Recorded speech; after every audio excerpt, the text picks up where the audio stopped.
right? Watch your fucking. We're on live, dude. What are you doing?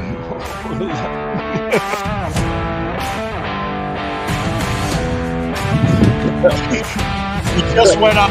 You said that. That's awesome.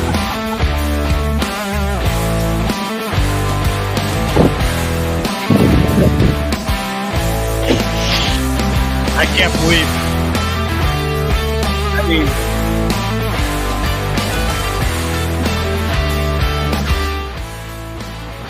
that's just insane. I was just telling you about how like I spilled coffee and I was like, gosh darn it, what the frick? Yeah. Beautiful. Beautiful. Delicious. Delicious.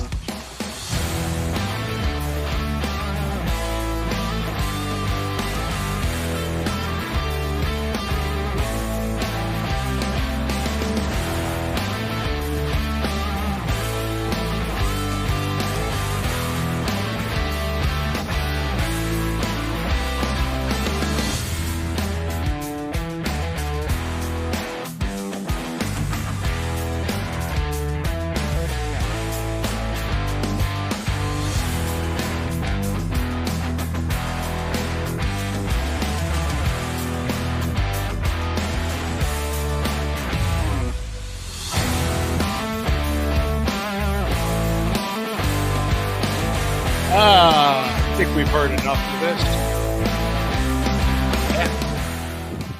I think we heard enough of this. We calmed down. Normally it's like way shorter. So I thought you had already faded it out, and I was like, we're talking, and then we're talking. And then it kept we're going. Talking. No, I was just distracted by some harsh language as soon as we went live.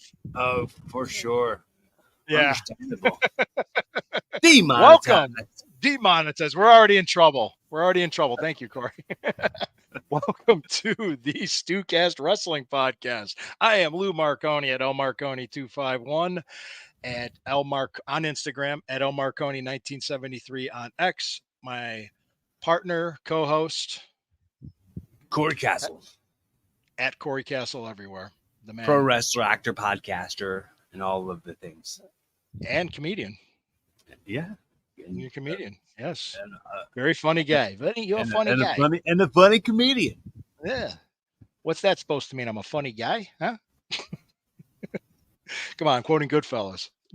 Yeah. Well, I was in the middle of taking a sip. Wonderful. Of my excellent Hemisphere coffee roasters. Hemisphere Coffee, that's sponsor of the show. Thanks for the plug. Yes, Hemisphere Coffee Roasters. Link is in the description. Thank you for joining us. Check out our sponsor. Click on the link. Order up some good coffee. It is a company out of Mechanicsville, Ohio, which is just outside of Columbus, Ohio. So definitely check that out. Good coffee, good roasters. Hemisphere Coffee Roasters. All right. Hey, Dan, thanks. Welcome to the show. Thank you for joining us. We're going to do some pro wrestling talk and just get right down to business. So, what did you want to dive into first, Corey? Do you want to talk about Raw, Monday Night Raw? I kind of wanted to talk about the Vince McMahon docuseries that's coming up. Okay, when is that released? What's that date? It's on September 25th, I believe. It's going to be on Netflix. 2 weeks. Yeah, it's coming right up. Okay, 2 weeks.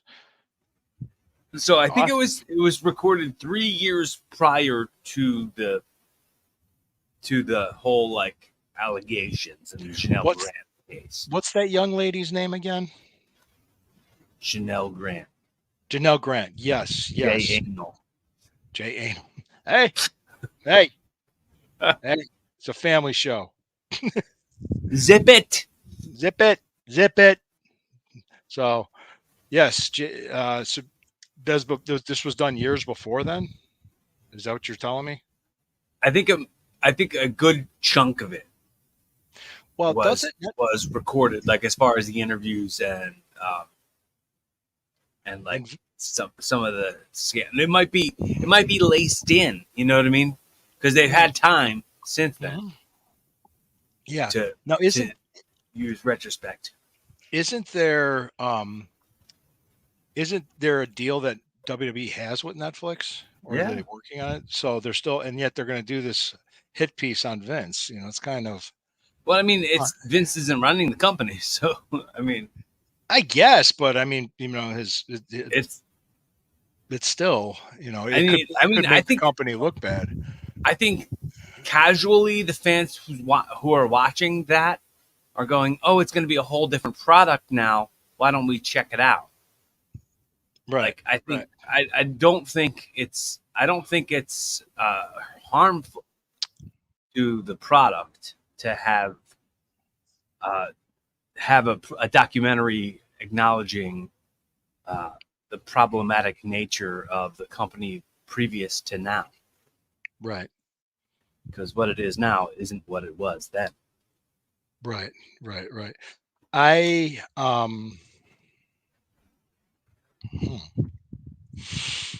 don't know. I'm going to watch it objectively, and we'll come on here. We'll talk about it. Let me double. Is it true that there's supposed to be Pat Patterson allegations in this as well?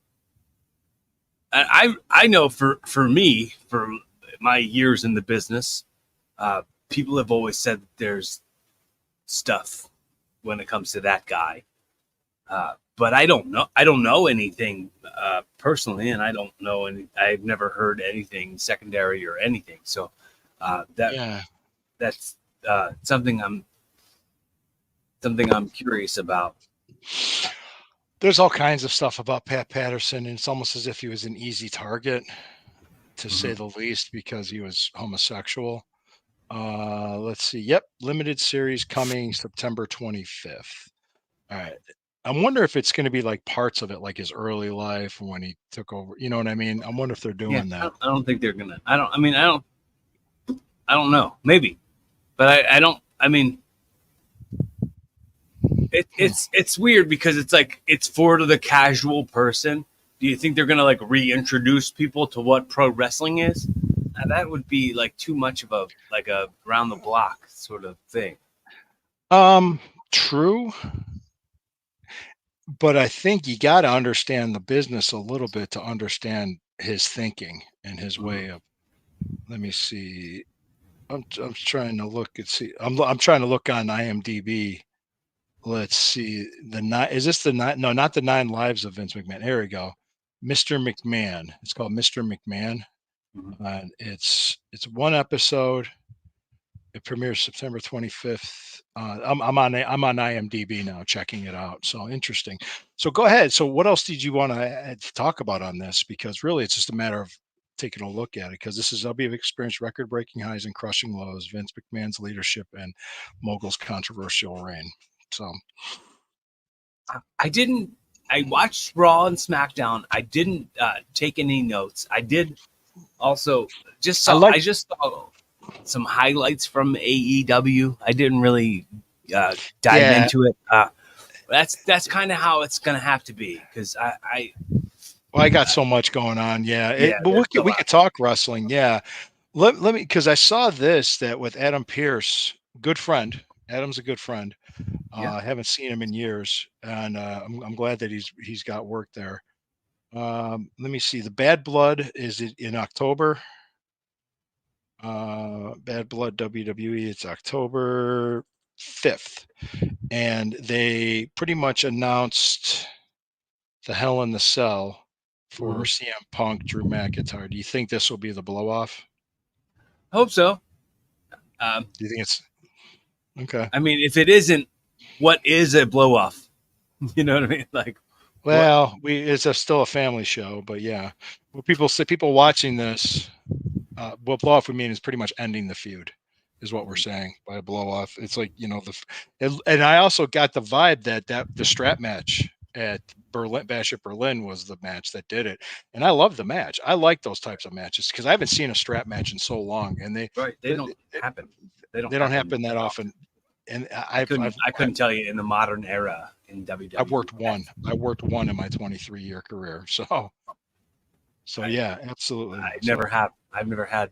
I mean, I've been on shows where they take place. I've been in dog collar matches. There's big chains. Like, it's kind of the similar Yeah, the too. Piper Valentine Classic in Starrcade.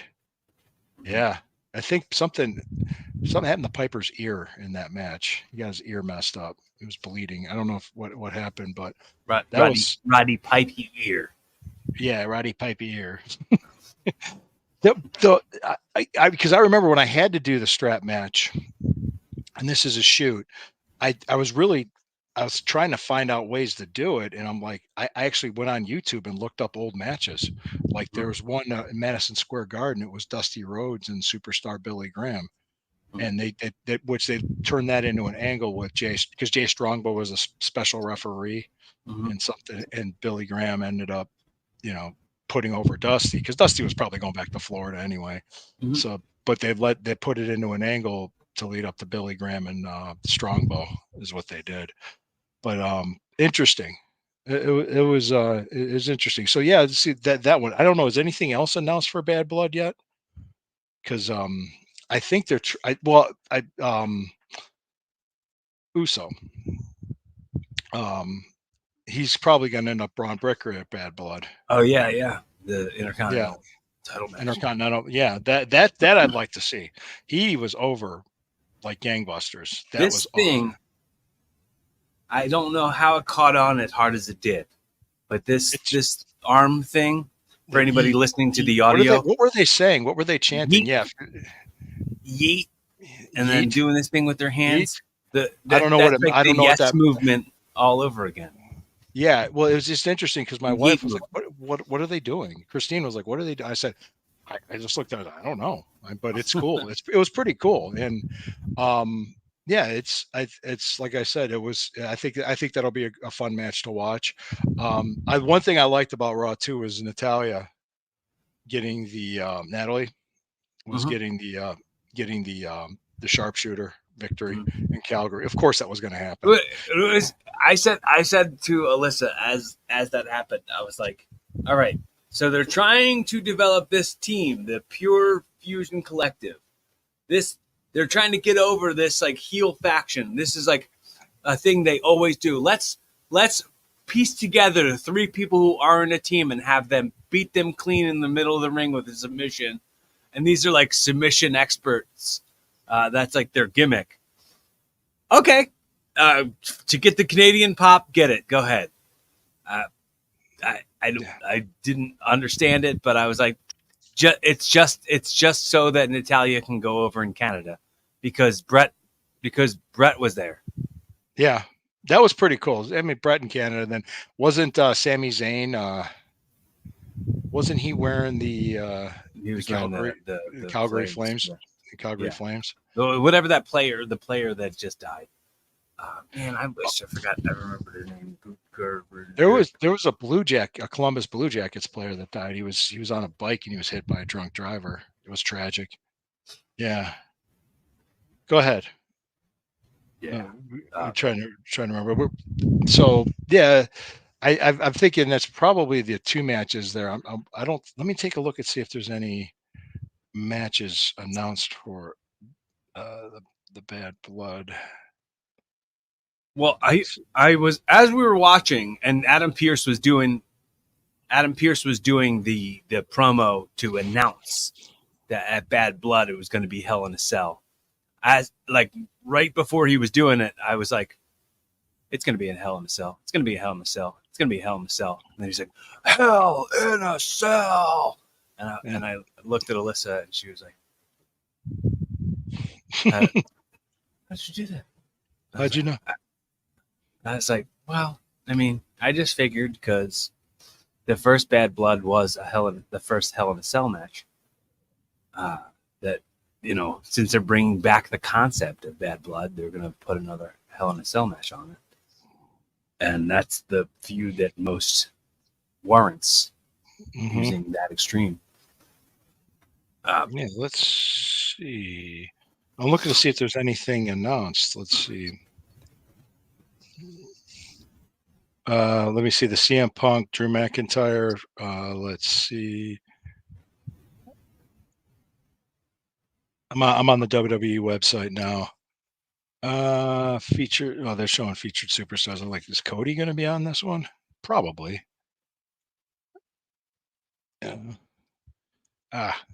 Accept all cookies. I hate when that happens. So they'll probably do something with Rhea Ripley too. They're putting that one hard. But let me see. I don't. Yeah. Oh, it's in Atlanta. It's in State Farm Arena, Atlanta, Georgia.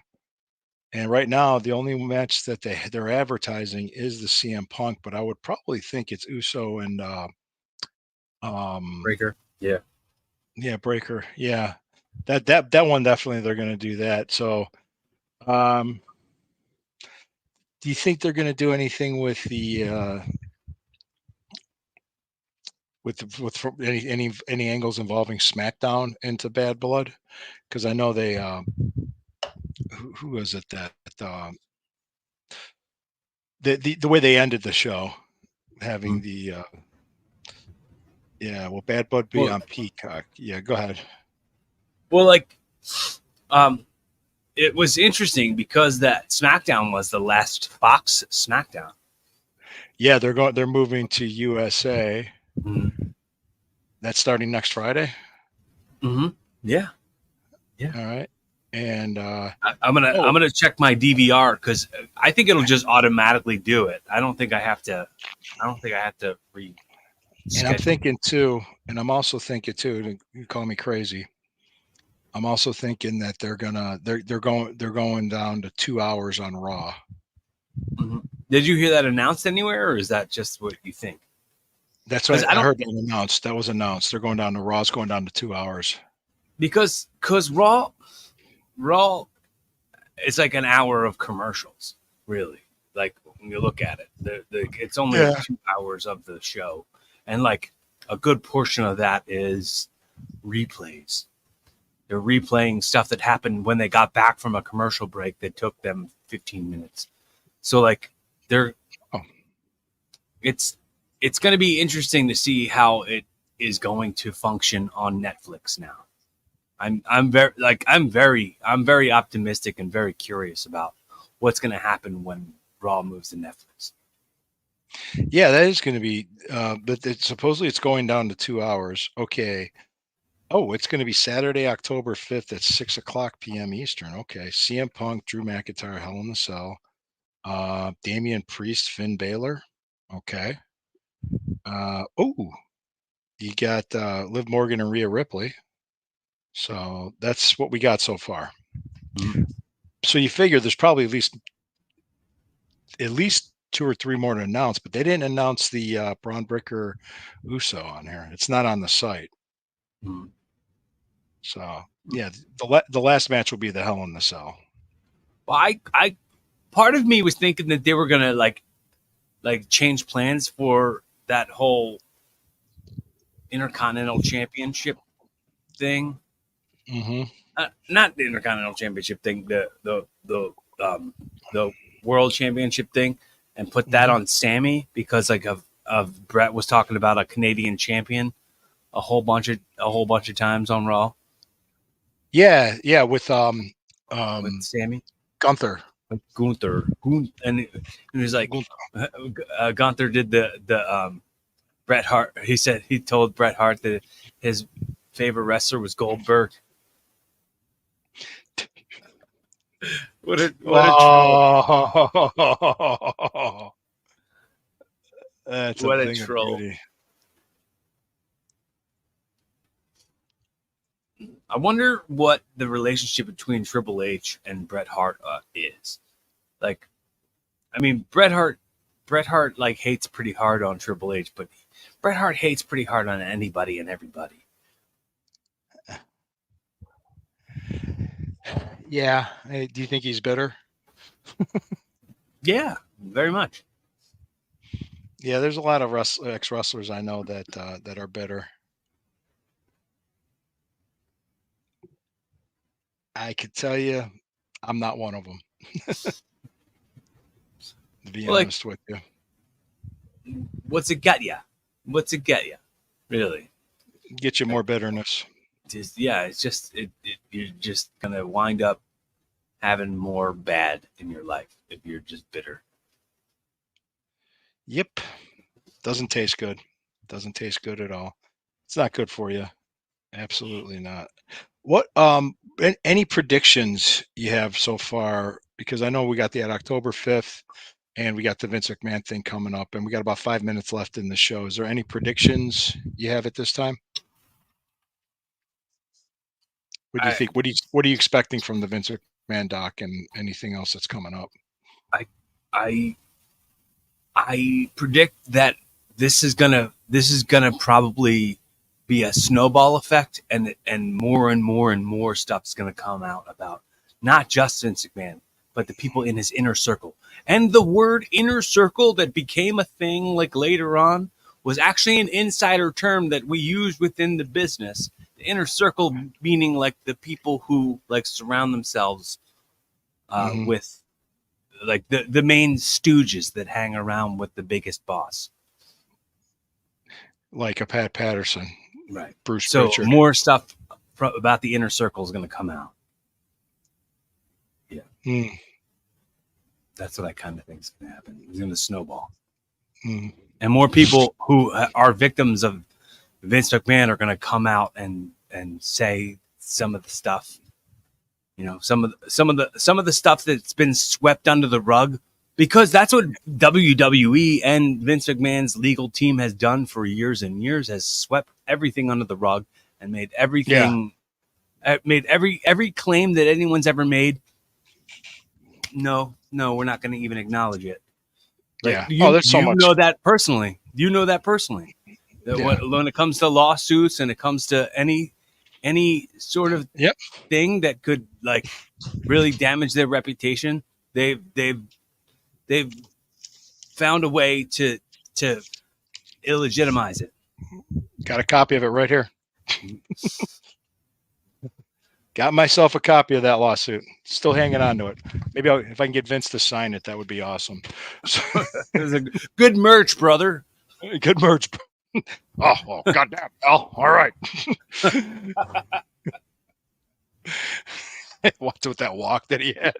Do we have to take a pause for ad break?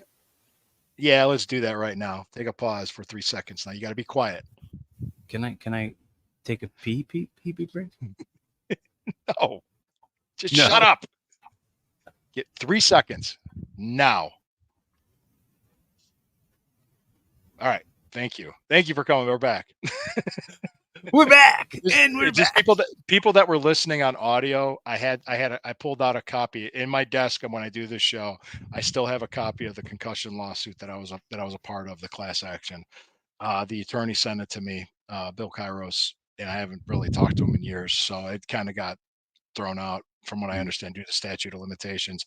He appealed to the Supreme Court, and that's last I heard about it, and nothing since. So anyway, it kind of fell apart. I was part of a film. We were making a documentary film, and I don't disclose this, and I'm not trying to make any public statement about any anything that's gonna. It's probably statute of limitations too, because at this point it's probably been 10 years. But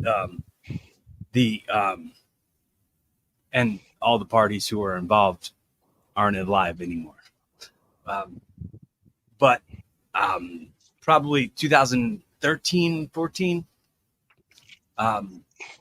me and my brother-in-law, we were making a wrestling documentary where we centered a good portion of it around Lanny Poffo. Lanny Poffo told us some stories about Randy Savage, and he took us to the tree where Randy crashed, and showed us like the stuff on the stuff that was the fans had stapled onto the tree, and he read to us, and we put it in the voiceover. Read to us the poem that he read as the eulogy for Randy. Oh wow!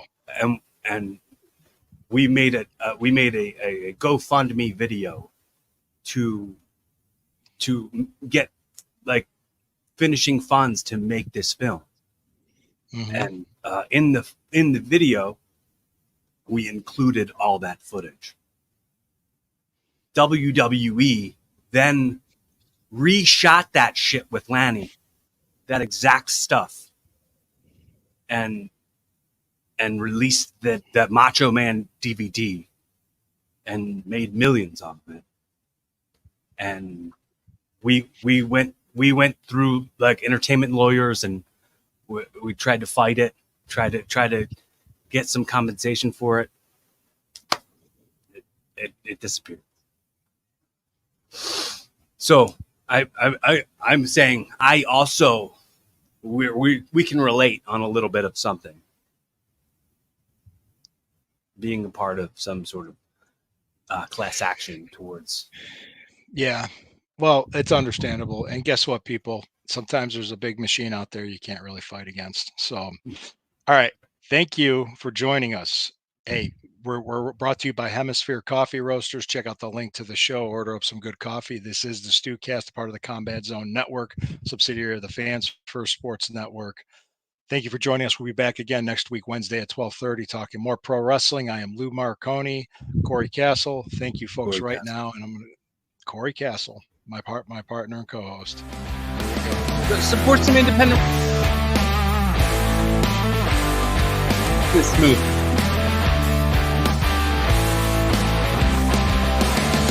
Thanks, Michael.